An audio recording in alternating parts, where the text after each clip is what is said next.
જનની જણ તો ભગત જણજે કા દાતાર ને કા સૂર નહીતર રેજે વાંજણી મત ગુમાવીશ નૂર માતૃદેવો ભવ પિતૃદેવો ભવ એ આ સંસ્કૃતિની ધરોહર છે. પરંતુ આ સંસ્કૃતિની ધરોહરને ડગમગાવે તેવો એક કિસ્સો સુરતમાં સામે આવ્યો છે. સુરતમાં એક દંપતીએ પોતાના દીકરાને આપણે કહીએ તેમ પેટે પાટા બાંધીને વિદેશ ભણવા મોકલ્યો અને વિદેશ મોકલ્યો અને વિદેશ જઈને પુત્રએ જે છે માતા પિતાથી મોં ફેરવી લીધું અને માતા પિતાએ જે છે દેવું કર્યું હતું ને દેવું જે છે ભરી ન શકતા અને તમામ પ્રકારનું લાગી આવતા માતા પિતાએ જે છે તે આપઘાત કર્યો છે અને આ ઘટના જે છે તે હાલ તો ચર્ચાનું કેન્દ્ર બની છે. ત્યારે આ ઘટનાને અને આ ચર્ચા કરવા માટે આપણી સાથે વરિષ્ઠ પત્રકાર જગદીશ મહેતા સર જોડાઈ ચૂક્યા છે. તો આવો તેમની સાથે જ સીધી વાત કરીએ વાત ગુજરાતી પર. સર, સૌપ્રથમ તો વાત ગુજરાતીમાં આપનું ખૂબ ખૂબ સ્વાગત છે. સર, અનેક રાજકીય મુદ્દાઓ વિશે આપણે ચર્ચા કરતા હોઈએ છીએ, પરંતુ આજે એક એવા સામાજિક મુદ્દા વિશે ચર્ચા કરવી છે જેની કોઈ ભાગ્ય ચર્ચા કરે છે, પરંતુ તેના પરિણામ જે છે તે આપણી સંસ્કૃતિની ધરોહરને હલાવી નાખે તેવા છે. કારણ કે આ વિદેશ જવાની ઘેલછા અને ત્યારબાદ જે છે તેનો સંબંધમાં જે આવતી તિરાડો. સર, આ સુરતની ઘટના જે તમે આપણે વાત કરી એને કઈ રીતે જોઈ રહ્યા છો સર? સુરતની આ કરુણાંતિકા જે બની એ ખાસ કરીને એવા માવતરો અને એવા યુવાનો એ બંને માટે થઈને ધડારૂપ બનવી જોઈએ. કરુણાંતિકા છે તો પણ ધડારૂપ બનવી જોઈએ. આપણે ત્યાં શું થાય છે, જે લોકો એમ કહે છે કે રોજગારી નથી અથવા તો મારી ટેલેન્ટ પ્રમાણેની મને કામ નથી મળતું એવું કહીને માવતરોને કહીને કહું છું, એવું વાસ્તવિકતા નથી હોતી. માવતર મોટા ભાગે છોકરાઓના સ્કિલથી અજાણ હોય છે. એ ખરેખર એમ એ વાત કરે, કારણ કે અત્યારે ગળચટી વાત કરવાનો જમાનો છે. દરેકને પોતે એટલા બધા સ્માર્ટ હોય છે કે માવતર અભણ હોય અથવા તો લાગણીવશ હોય એટલે એને એમ લાગે કે ભાઈ દીકરાનું જો ભવિષ્ય સુધરતું હોય તો આપણે કંઈક કરવામાં વાંધો નહીં. એટલે ઈશ્વર જ્યારે કોઈ પણ બધી જગ્યાએ પહોંચી ન શકે એમ હતું ને એટલે એણે દરેકની એક માનો જન્મ આપ્યો છે. માં છે એ જ ઈશ્વર તમારી. તો એવા માવતરને રાખ્યા છે કે જે છોકરાઓનું એમ માને કે એના ફ્યુચર માટે તેને કદાચ તમારે કાળજા ગુમાવવું પડે તો કુરબાન છે. એવી જ આ ઘટના છે. મૂળ એ લોકો સાવરકુંડલા પંથકના છે, આપણા સૌરાષ્ટ્રના. અને બન્યું તો એવું કે જે ભાઈ પરદેશ જેને મોકલો એ પેલા તો અહીંયા એક ફાઇનાન્સનો ધંધો કરતો હતો. એ ભાઈ યુવાન એ ધંધો કરતો હતો, એમાં એને 30-40 લાખ રૂપિયાનું દેવું થઈ ગયું. આ માવતરે ઈધર ઉધરથી ઊંચી પાછીના કરીને કે જે ગણો તે પણ એક તો પેલા એ દેવું ભરપાઈ કર્યું. એટલે એક ઘાતમાંથી તો એને બીજા છોકરાને ઉગાડી દીધો. પહેલી વાત તો એ તો છોકરાએ ત્યારે કમસે કમ સમજી જવું જોઈતું હતું કે ભાઈ માવતરની કેપેસિટી નથી, છતાં એણે આટલી કાહટી કરીને મને ઉગારી લીધો છે, તો હવે મારે કોઈ પણ હિસાબે આનું વળતર ચૂકવવું જોઈએ. અહીંયા રહીને ત્યાં કોઈ પણ હિસાબે હવે ટૂંકમાં દુહુ સાહસ ન કરવું જોઈએ. એને બદલે એણે એક ઓર દુહુ સાહસ કર્યું અને એણે કીધું કે અહીંયા હવે કાંઈ પૈસા ભેગા થશે નહીં, આમાં કેદી મેળ પડે, આપણું આમ તેમ પરદેશમાં જઈએ તો કરોડો રૂપિયા હું હાજે કામી લઉં. એ બોલવામાં હોશિયાર હશે, માનીએ છીએ. વળી પાછા માવતરને એમ થયું, કારણ કે દરેકને એમ હોય ને મારા છોકરો જો સુખી થતો તો કોઈ વાંધો નહીં. એટલે વળી પાછા એને 30-40 લાખ રૂપિયા ઓછી ઉધારા કર્યા અને ભાઈને વાસ્તે ગાસ્તે પરદેશ મોકલા. પછી એ ન્યા સ્થાયી થયો. સ્થાયી થયા પછી એને ન્યા મેરેજ વગેરે કર્યા. ત્યાંથી પછી દેશમાં જ્યારે એ આવતા કરાવતા ત્યારે એ પણ માવતરને બોલાવતા નહીં. પૈસા આપવાનું તો દૂર, માવતરને બોલાવવામાંથી પણ ગયા અને એને સંબંધ કાયદેસરનો કાપી નાખ્યો. આ આઘાત સહન ન કરી શક્યા એટલે બંને માવતરે વડીલો એ બંને સુસાઇડ કરી લીધું. આ એક ઘટના. કર્મે લખો કિરતાર એ છઠ્ઠીના ચૂકે નહીં, ભલે હુનર કરો 1000 આખીરના આડા ફરે. આવી રીતે એને નડ્યું બધું અને બે માવતરે જીવનને શ્વાસ એને રૂંધી નાખ્યા પોતાની મેળે. હવે આ ઘટના ઉપરથી ધડો શું લેવો જોઈએ એમ કહું. આ એક ઘટના નથી, આવી ઉત્તર ગુજરાતમાં તો ખાસ, આપણે સૌરાષ્ટ્રમાં હજી ઓછી છે ખરી પણ ઓછી છે. ઉત્તર ગુજરાતમાં મહેસાણા, આણંદ એ બધા જે જિલ્લા છે ખાસ કરીને વલ્લભનગરથી માંડીને ત્યાં આવું બધું બહુ થાય. આજકાલ યુવાનોની જિંદગી છે ને એ પણ ડ્રામેટિકલ થઈ ગઈ છે. કોઈ માણસ સાચું કહી દે તો 90% પ્રશ્ન હલ થઈ જાય એમ છે, પણ ઘરે સાચું નથી કહેતા અને એક ડુપ્લિકેટ જિંદગી જીવતા હોય છે. કોસ્મેટિક્સ, જે પાવડર તમે છાંટો તો રૂપાળા લાગો, પાવડર ધોઈ નાખો તમે હોય એવા ને એવા હો, પણ હોય એવામાં કઈ વાંધો નથી હોતો. 90% સમસ્યા તો તમે ઊભી કરો છો. સમસ્યાનું કોઈ બીજ નથી, સમસ્યાનો પાક જ લડવો પડે, કારણ કે એનું બીજ કઈ નથી હોતું. તમે કલ્પનામાં રાચો છો ને કલ્પનામાં જ હેરાન થાવ છો. મનમાં પણ મનમાં રાંડે એવું કહેવત છે આપણે, એના જેવું કે દરેક યુવાને એના માવતરને પેલા તેની કેપેસિટી હોય કહી દેવું જોઈએ કે હું આટલામાં છું, વાત પૂરી. તમે મારી પાસેથી ડોક્ટર બનવાની અપેક્ષા રાખો તો એ નહીં બને. મને ભણવામાં જ રસ નથી તો હું બીજા કોઈ ક્ષેત્રમાં જંપલાવું. એને બદલે શું થાય છે, અને આમાંય પરદેશ જવાના જે વાતો છે શું છે, અહીંથી આપણને શું થાય, ફલાણાભાઈ લંડન ગયા, ઢીકણાભાઈ ફ્રાન્સ ગયા, ફલાણાભાઈ અમેરિકા ગયા. આપણે જેને આપણી નજરને માનસિકતા કેવી છે એમ માનીએ છીએ કે અમેરિકા ગયો એટલે લગભગ જોર્જ બુશની હારે જ બેઠો હોય છે. આપણે એમ માની લઈએ છીએ અમેરિકા ગયો એટલે કે ભાઈ બિલ ક્લિન્ટન ની બધા લગભગ રખડતા છે. આપણે એમ માની લઈએ, ખબર નથી ન્યાય ભાણા ઉટકે છે ભાઈ, હોટલમાં ભાણા ઉટકે છે. પણ અહીંથી ત્યાં શું કામ જાય છે યુવાનો કે અહીંયા શરમાવું ન પડે. હું હોટલમાં ભાણા ઉટકું, તમે મારા ઓળખીતા છો, તમને જોઈને મને શરમ આવે એ ન આવે. ન્યા ક્યાં કોઈ ઓળખે છે, એટલે એમ કે ન્યા ભલે જે કરવું પડે. અને આખી જિંદગી કોઈ ભાણા નથી ઉટકતા, પણ શરૂઆતમાં જઈને ભાણા ઉટકવું એટલે કે આવું શ્રમિક કામ, એ કોઈ પણ પ્રકારનું શ્રમિક કામ, એને મજૂર જેવું કામ કરવું પડે છે. એ પછી શું થાય, પછી ગુજરાતી તો બુદ્ધિશાળી તો હોય જ છે, એટલે પછી છેડા બેડા અડાડીને પોતાના કૌશલ પ્રમાણેનું ત્યાં કામ મેળવી લે અને પછી પૈસાદાર બને. આ એક સિરસ તો આપણે અત્યાર સુધી જોતા આવ્યા છીએ. પણ એમાં જનાર જે યુવાનો તો ગમે તેમ કે, પણ માવતરોએ શું ધડો લેવો જોઈએ એ કહું છું આ ઘટના ઉપરથી, કે કેવું જોઈએ, જો ભાઈ તારામાં જે બાળક જે કઈ ઓલી જે ક્ષમતા છે હોવાનું તું કે છે, તો અમારી ક્ષમતા પણ આટલી જ છે. ધારો કે 5 લાખની છે, 25 લાખની તો નથી જ નથી. અને તારી ક્ષમતા તો જે દી બહાર આવે તે દી મારે 25 લાખ તો અત્યારે કાઢવા ને, અને એ 20 લાખનું વ્યાજ તો શરૂ ને. એટલે સોરી, માવતરે 100% કેવું છે કે બેટા તું અહીંયા રોટલો ટાઢો રોટલો છાસ આપણે ખાઈ લેશું, ઉધામાં નથી મચાવવા. તું કરોડ રૂપિયા કામ તો જ મારો પુત્ર છે એવું નથી. તું જેવો છો એવો મારો પુત્ર છો. મારાથી બનતી મહેનત અમે કરશું, તારાથી બનતી તું કર. આવી વાસ્તવિક જિંદગીથી લોકો ભાગે છે એટલે હેરાન થાય છે. અને કોસ્મેટિક લાઈફ જીવે છે યુવાનો મોટા ભાગના. જે સક્ષમ છે એ જુદી વાત છે, જ્યાં જાય ડોક્ટર જાય સારો પૈસા કમાય છે ને ઓકે, પણ નથી સક્ષમ. જે હમણાં પ્લેન ભરાઈને પકડાણા ખબર ને, અહીંથી પ્લેન ઉપડ્યું અમેરિકા જવા માટે થઈને, ત્યાં એક જગ્યાએ લેન્ડ કર્યું, 950 જણા હતા, એમાંથી 14-15 આપણા ગુજરાતી હતા. એની પેલા એક પ્લેન પકડાયું હતું અને એમાં તો નકરા ગુજરાતી 700. તમે વિચાર કરો, તે પછી પણ જેટલા મીડિયા પર્સન્સ ઉત્તર ગુજરાતના ગામડાઓમાં ગયા, કોઈએ નામ સુધા ન આપ્યું મારો છોકરો પણ એમાં છે. આ ભૂલ થઈ માવતરની. તમને કોઈ પણ છોકરો ગમે એ આંબલે બતાવે, તમારે એને એટલું જ કેવું જોઈએ કે આવવા જવાનું ટિકિટ ફેર, એટલે કે એ હોય તો. નહીતર કહેવાય કે તું 100% તેંડુલકર છે માન લે, તું ક્રિકેટમાં તેંડુલકર છે એમ તારા વિષયનું તું તેંડુલકર છે માની લે બે ઘડી. પણ અમારી પાસે રાતી પાય નથી, એટલે હું તને ક્યાંયથી પૈસા લઈને આપું તું ત્યાં જા. કારણ કે તમે જુઓ રકમ એવી હોય છે, અહીંથી અમેરિકા કે લંડન કે વિદેશમાં ક્યાંય પણ મોકલો તમારે 20, 25, 30 લાખ રૂપિયાનું મિનિમમ હોય છે. હવે 30 લાખમાં તમે અહીંયા ઉમિયા સોડા સેન્ટર માંડો તો આખી પેઢી ખાઈ શકો. એમાં ક્યાં કઈ ખરાબ કામ છે? તમે શેરડીનો સિસોડો કરો, તમને કામથી નફરત છે, તમારા નામની. યાર તમે હું કહું ગોરધનભાઈ ચેવડા વાળા અહીંયા છે, ચેવડા સિવાય શું બનાવે છે? પેટીસ ને ચેવડો ને એવું. કોઈ એને પૂછે છે કે તમે શું ભણ્યા શું નહીં, તમારું ક્યાંક મને સર્ટી બતાવો? કોઈ પૂછે છે? કરોડોપતિ છે, બ્રાન્ચ ઉપર બ્રાન્ચ ખોલે જાય છે અને સુખી થઈ જાય છે. તો સુખને શોધવાની જરૂર નથી સાહેબ, સુખને માણવાની ને અનુભૂતિ કરવાની જરૂર છે. તમારી ભીતરમાં છે, તમે જાવા ન મારો. મળે તે સુખ છે પ્રાપ્ત. તમે જેટલું આ મેળવવાની કોશિશ કરો છો, સિકંદરે આખી દુનિયા જીતી હતી પણ જીવિત ન હોય તો સુસાઇડ કરવું પડ્યું. તો તમે મેળવી શકો એ સુખ નથી, તમે માણી શકો તે સુખ છે. તમારા માવતર અહીંયા હોય, તમે પરદેશમાં માની લો કમાવાય માંડ્યા, બે ઘડી માની લો, પણ જેના કોઠે તમે અવતાર લીધો એ માવડી માંદી પડે અહીંયા. તમે ફોનથી ઇન્સ્ટાગ્રામ ને વિડીયો કોલ ને કીડીયો કોલ તમે આવું કરીને એમ કે માં દવા લઈ લે, માં બુદ્ધિ નથી દવા ન લઈ લે.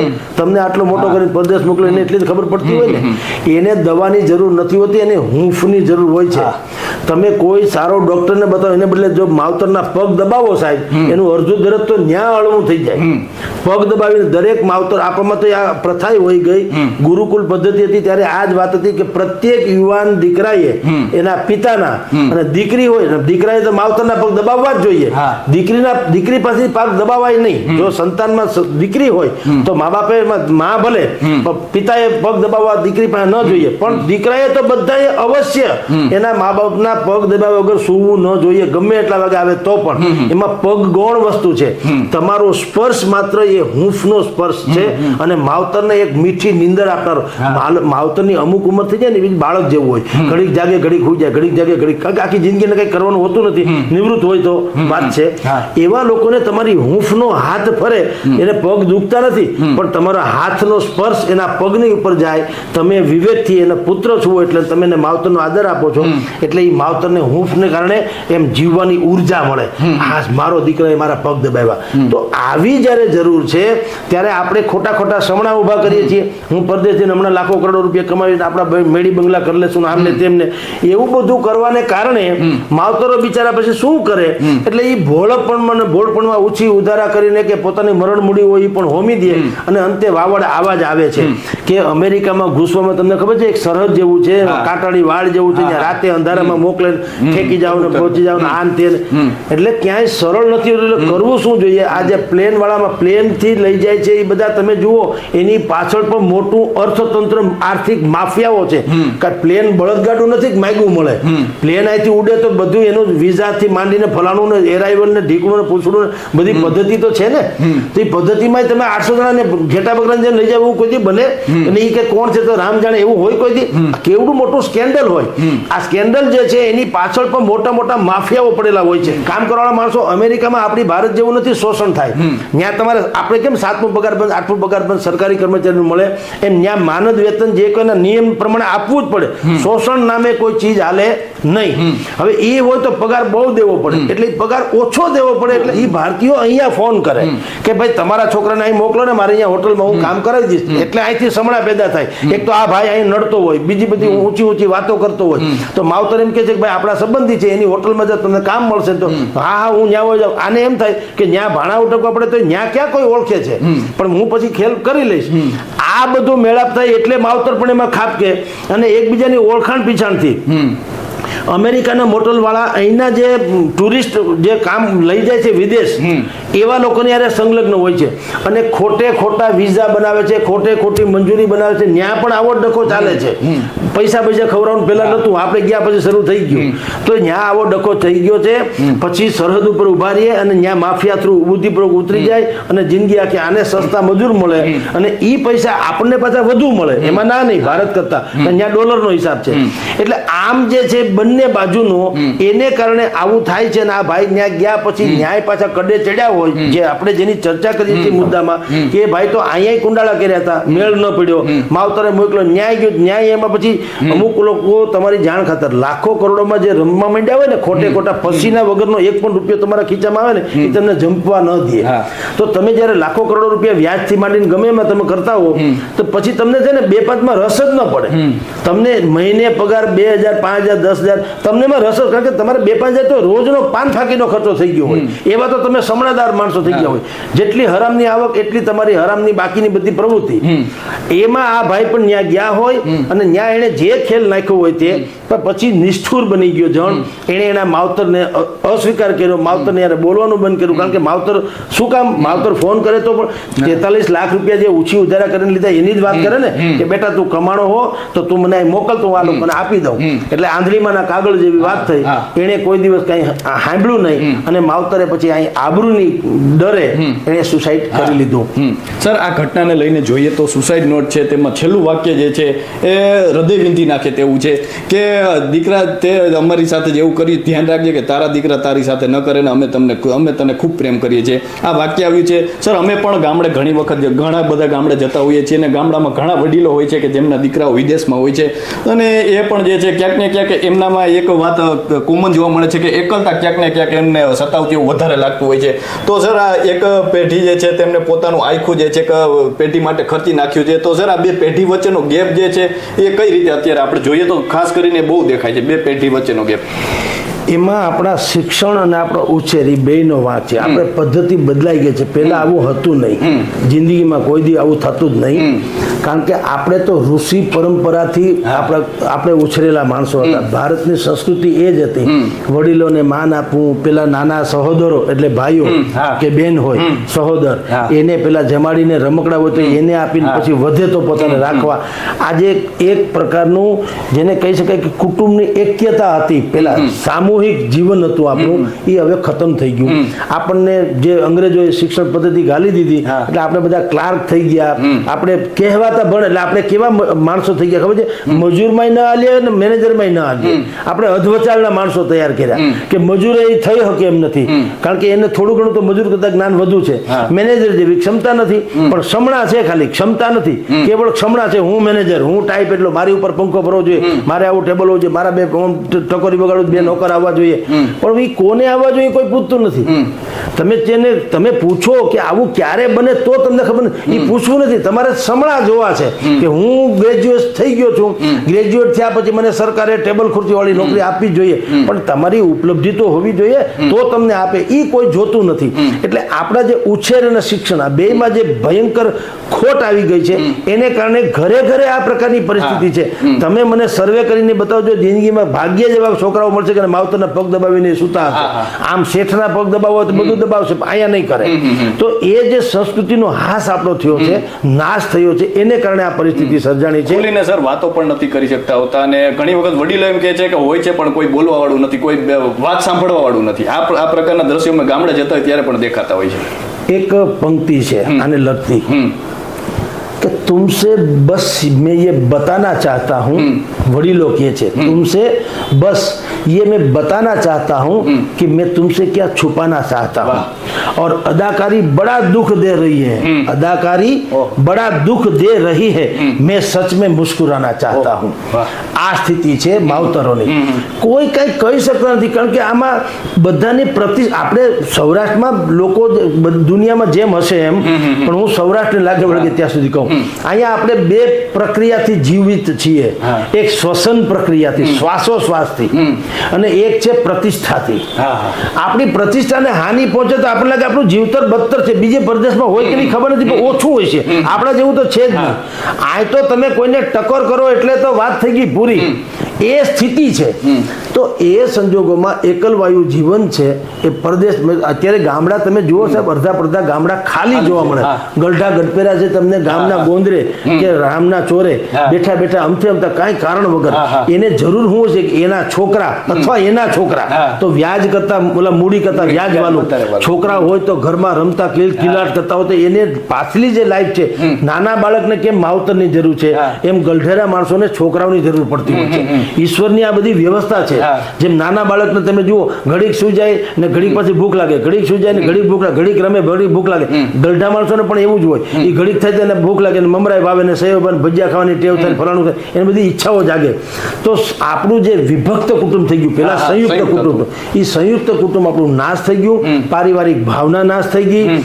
ખોટા સમણા યુવાનો જોવા માંડ્યા. સૌથી આ બાબતમાં ધોળાની બાબત એ છે, જો યુવાનો એના માવતરથી એક વસ્તુ ન છુપાવે ને સાચી વાત કરે તો સમાજ પણ એને સ્વીકારે એમ છે. હું ધારો કે હું અત્યારે અહીંયા પત્રકાર છું, કાલે મને અહીંથી કાઢી મૂકે યા હું નીકળી જાઉં, બેમાંથી એક, અથવા તો હું આને લાયક ન રહું કોઈ પણ હિસાબે, ધારો કે, અને હું ડુંગળી વેચું તો મારે મારા માવતરને કેવું જ જોઈએ. તો હવે મેં ડુંગળીની રેકડી કરી છે, એમાં ક્યાં પાપ છે ભાઈ સાહેબ? ડુંગળી વેચો, આપણે ઘરે રોટલા ખાઈને જીવી શકવા જોઈએ આબરૂથી. એમાં પત્રકાર હો કે ન હો ક્યાં ફરક પડતા. પણ હું અહીંથી મને કાઢી મૂકીને ખોટે ખોટે હું એમ કોઈ ટાઈપ્સ ઓફ ઇન્ડિયા જેમ કરીને ઘરની બહાર રખડું, એ બધો ડખે ચડે. માવતરને પણ ખબર ન પડે, મારું વલણ બદલાય એટલે હું ઘરે પૈસા આપી ન શકું, પ્રતિષ્ઠા થાય નહીં, અને અંતે ક્યાંક તમને આવા જ વાવડ જોવા મળે જેની આપણે અત્યારે ચર્ચા કરવા બેઠા છે. એટલે કહું છું, સત્ય હંમેશા કડવું ભલે હોય પણ સત્યથી શ્રેષ્ઠ કોઈ વાત હોઈ શકે નહીં. લોકોએ પોતાનું અસ્તિત્વ જે છે એમાં લેશ માત્ર ભેળસેળ કર્યા વગર સીધે સીધું એના પરિવારને કહેવું જોઈએ, આ મારી હસ્તી છે, આ મારી ક્ષમતા છે, આમાં હું જીવવા માંગુ છું, ધેટ્સ ઓલ. તો લોકો સેલ્યુટ કરશે. આ સમણાઓના જગતમાં તમે રમશો, હવે તો પાપણોમાં અદાલત ભરાશે, અમે સમણા જોવાના ગુના કર્યા છે, એના જેવી સ્થિતિ થાય છે. સર, છેલ્લો પ્રશ્ન કે આપણે જોઈએ તો આ પ્રકારના જે છે આત્મહત્યાના કિસ્સા અત્યારે ખૂબ સામે આવતા હોય છે. કોઈ પણ હોય, માતા પિતા હોય કે અન્ય યુવાનોના પણ અત્યારે આત્મહત્યાના કિસ્સાઓ આપણે જોતા હોઈએ છીએ. નાના યુવાનો હોય છે. તો સર, કોઈ પણ સમસ્યાનું સમાધાન શું આત્મહત્યા છે? ક્યારેય નથી હોતું. કારણ કે આ કંઈ ક્રિકેટની મેચ નથી કે તમને સેકન્ડ ઇનિંગ રમવા મળે. તમે પહેલા દાવમાં ફિટ નિષ્ફળ જાઓ ટેસ્ટ મેચમાં તો તમને બીજી ઇનિંગમાં બીજા દાવમાં તમને તક મળે. આ ક્રિકેટની મેચ તો છે નહીં. કૃષ્ણ ભગવાન ગયા એનો કાગળ નથી. ભાલકા તીર્થમાં વિંધાણા તે દિના ગયા પછી આપણે બધા માનીએ છીએ જુદી વાત છે, પણ ત્યાંથી કોઈ પત્ર તો છે નહીં. ટૂંકમાં આ જીવન તમને જે મળ્યું છે, જેટલા વર્ષનું તમારું આયુષ્ય છે, જેટલા શ્વાસ તમારા ખાતે જમા છે, એટલાનો તો તમારે શ્રેષ્ઠમાં શ્રેષ્ઠ ઉપયોગ કરી લેવો જોઈએ. આપઘાત શું કામ કરવો પડે છે ખબર છે? જે માણસો આનંદનો વિરોધ કરે ને એ આપઘાતનો સ્વીકાર કરે. તમે વાસ્તવિકતાનો વિરોધ કરો તો તમારે અવાસ્તવિક પગલાં ભરવા પડે. તમારે એવું શું કામ, જો હું તમને કહું, આપઘાત સામાન્ય રીતે બધા જ લોકો કોઈ આપઘાત ન કરવો જોઈએ. હતાશા, નિરાશા કે એ બધી બાબતોમાં જે આપઘાત કરે છે એના માટે તમારે કેવું છે, સમયથી સારું કોઈ ઓહળ નથી હોતું. તમે તમારું કૌશલ બતાવો તો જિંદગીમાં તમને કોઈ તમારો સંઘર્ષ વિશે નહીં પૂછે. તેંડુલકરને કોઈ પૂછે છે કે તમને ગણિત કે બીજગણિતમાં કેટલા માર્ક્સ આવ્યા હતા? કોઈએ લતા મંગેશકરને પ્રશ્ન પૂછ્યો કે તમે કોમર્સ રાખ્યું હતું કે સાયન્સ? તમે ઝાકીર હુસેનને પૂછો છો ક્યારે તમે કે તમે BA થયા કે CA થયા? હાજી રમકડાને કોઈ પૂછતું નથી. એની એપોઇન્ટમેન્ટ લેવી પડે ને તમારે સાંભળવા માટે થઈને, અને એક નાઇટના લાખ દોઢ લાખ રૂપિયા લે છે. તો કળા બધી પ્રકારની છે. જો એક જમાનામાં વિમલની જાહેર ખબર આવતી, વિમલ સાડીઓની, અને એની ટેગલાઈન હતી કે મહિલાઓ, સ્ત્રીઓ પોતાની અભિવ્યક્તિ અનેક રીતે વ્યક્ત કરે છે, પોતાની મહત્વકાંક્ષાઓ અનેક રીતે વ્યક્ત કરે છે. વિમલ તેમાંની એક પ્રકાર છે. વિમલની સાડી એમાંનો એક પ્રકાર છે. એમ બધી જ બાબતોમાં કામયાબી મેળવવા માટે શિક્ષણ 100% સાચી હોય, પણ શિક્ષણ એમાંનો એક પ્રકાર છે. એમ કહું છું, કેવળ શિક્ષણ જ છે એવું નહીં. કલેક્ટર અભણ ન હોય આપણે માનીએ, પણ ઝાકીર હુસેન થવા માટે થઈને તમારે ભણવું જરૂરી નથી. એ તો ઈશ્વરદત્ત છે. અને માનવને તમારી જાણ ખાતર મિત્ર, ઈશ્વરનું કોઈ સર્જન નકામું હોતું નથી. તમારામાં જો એની કળા પામવાની કે ઉજાગર કરવાની ક્ષમતા હોય ને તો કમો પણ પરદેશ જઈ આવ્યો છે. હવે ઈશ્વરે એને બુદ્ધિપૂર્વક એને આપ્યું છે થોડું ઘણું. આજે કમાની એપોઇન્ટમેન્ટ લેવી પડે એમ છે. કીર્તિદાન જેટલો જ પ્રખ્યાત કમ હોય છે, તો કીર્તિદાનને ધન્ય હો કે એને કમામાં પડેલી આ શક્તિ, ભલે ઈશ્વરે કદાચ એને 19 આપી હતી, તો એની જે ભોળપ છે એ ભોળપથી નાચે છે, તો લોકોને એમાં બાળક જેવું હાસ્ય લાગે છે, અને એ અત્યારે હિટ ગયો છે. તો ઈશ્વરનું કોઈ સર્જન ખરાબ નથી હોતું. તમારે કમસે કમ મારે મારી ભીતરમાં જે હોય એ ઉજાગર કરવું જોઈએ, નિખાલસ ભાણે કે હું આ લાઈનમાં કંઈક હાલું એમ છું. અને નહીતર બીજાએ પણ કેવું છે તું આ લાઈન છોડી દે, તું આમાં ચાલ એમ છો, તો ઘણી સમસ્યા હલ થઈ જાય એમ છે. એટલે હું તો ઘણી વખત કહું છું કે આ બધા છે ને, કેટલાક પ્રશ્નો તમારી જાત સાથે તમે નથી કરતા. તમે સવારે ઉઠીને પરસોત્તમભાઈનું શું થયું, ક્ષત્રિય સમાજનું શું થયું, નરેન્દ્ર મોદીનું શું થયું, અમેરિકાનું શું થયું, એટલે ભલામણ તારું શું થયું ગયો. આપણે બેઠા બેઠા ગામમાં 100 ગ્રામ ગાંઠિયા મગાવીએ, નહીં હાલે સરકાર, મને લાગે એટલે ભાઈ ગાંઠિયા ને મરચાથી તારી કાયા નહીં હાલે. એટલે આપણે છે ને આત્મસાત ક્યારેય કરતા નથી, પોતાના વિશે કોઈ પૂછતા નથી. એનો આ પરિણામ છે. સર, અમારી સાથે જોડાવા બદલ ખૂબ ખૂબ આભાર. તો સરે જે છે ખૂબ સરસ પ્રકાશ પાડ્યો આ ઘટનાને, આ સમસ્યાને લઈને. અને કોઈ પણ કારણ હોય અને સ્વકેન્દ્રિતા એ આપણા દેશની સંસ્કૃતિ કે સંસ્કાર નથી. અહીં તો માતા પિતા પૂજ્ય છે ને, એટલા માટે જ કહેવાયું છે કે ભૂલો ભલે બીજું બધું, મા બાપને ભૂલશો નહીં, અગણિત છે ઉપકાર એના, એ કદી વિસરશો નહીં. તો અત્યારે બસ આટલું જ. ફરી મળતા રહીશું વાત ગુજરાતી પર.